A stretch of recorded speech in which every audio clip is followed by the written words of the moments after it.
Kami dari kelompok 4 akan presentasi yang berjudul Penerapan Metode Forward Chaining dalam Sistem Pakar untuk Mendiagnosis Penyakit Kulit. Sebelumnya perkenalkan, nama saya Abdullah Ilhamuddin, Feiza Dafa, dan Fajar Lutfi. Studi kasus, implementasi sistem pakar forward chaining. Implementasi sistem pakar forward chaining telah membawa dampak positif dalam diagnosis penyakit kulit.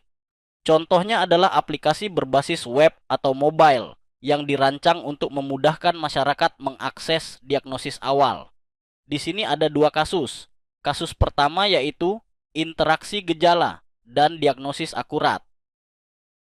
Interaksi gejala menggunakan pertanyaan interaktif untuk mengumpulkan gejala dari pengguna, memandu pengguna melalui serangkaian pertanyaan yang relevan. Diagnosis akurat, hasil diagnosis didasarkan pada aturan dermatologi yang telah divalidasi, memberikan informasi yang akurat dan dapat dipercaya sebagai panduan awal. Selanjutnya, mengapa sistem pakar untuk penyakit kulit? Penyakit kulit merupakan masalah kesehatan yang umum, dengan potensi dampak serius jika tidak ditangani dengan cepat. Di Indonesia, jumlah dokter spesialis kulit masih terbatas, yang menyebabkan banyak kasus terlambat didiagnosis. Di sini ada 4 kasus yang perlu diperhatikan, yaitu: pertama, penyakit kulit yang perlu perhatian, sering terjadi dan dapat berbahaya jika terlambat ditangani, memicu komplikasi yang lebih serius. Selanjutnya ada keterbatasan akses spesialis. Jumlah dokter spesialis kulit yang tidak merata di Indonesia menjadi tantangan utama dalam diagnosis.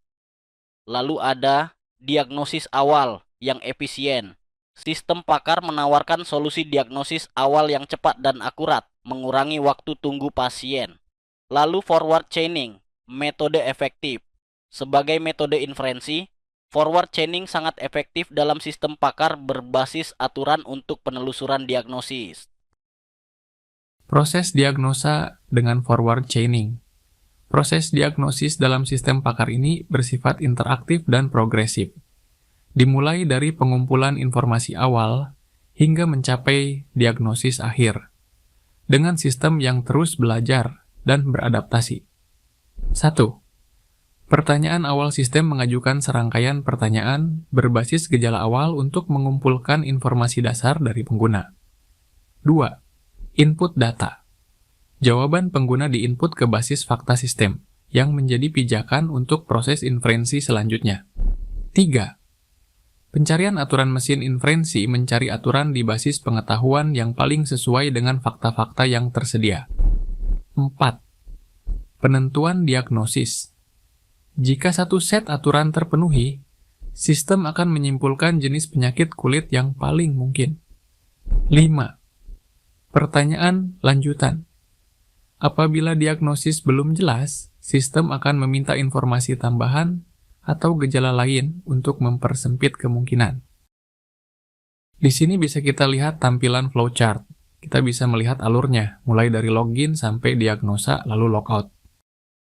Dan di tabel terakhir yaitu kesimpulan dan manfaat penerapan metode forward chaining. Dalam sistem pakar diagnosis penyakit kulit terbukti sangat efektif. Ini bukan hanya sebuah kemajuan teknologi, tetapi juga langkah signifikan menuju peningkatan akses dan kualitas layanan kesehatan. Lalu di sini ada sistem pakar menawarkan solusi diagnosis awal yang cepat dan akurat, mengurangi waktu tunggu pasien. Lalu forward chaining, metode efektif.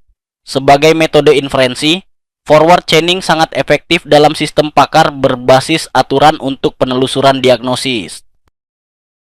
Di sini kita akan login untuk ke menu utama.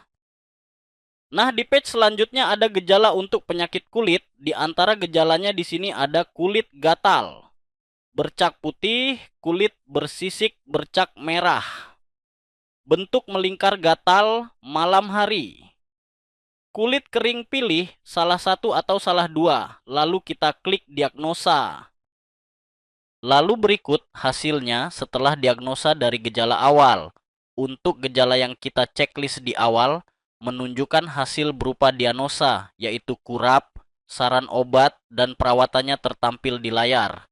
Lalu jika mau diagnosa lebih lanjut, seperti terhubung ke dokter, bisa mengklik tombol konsultasi dengan dokter.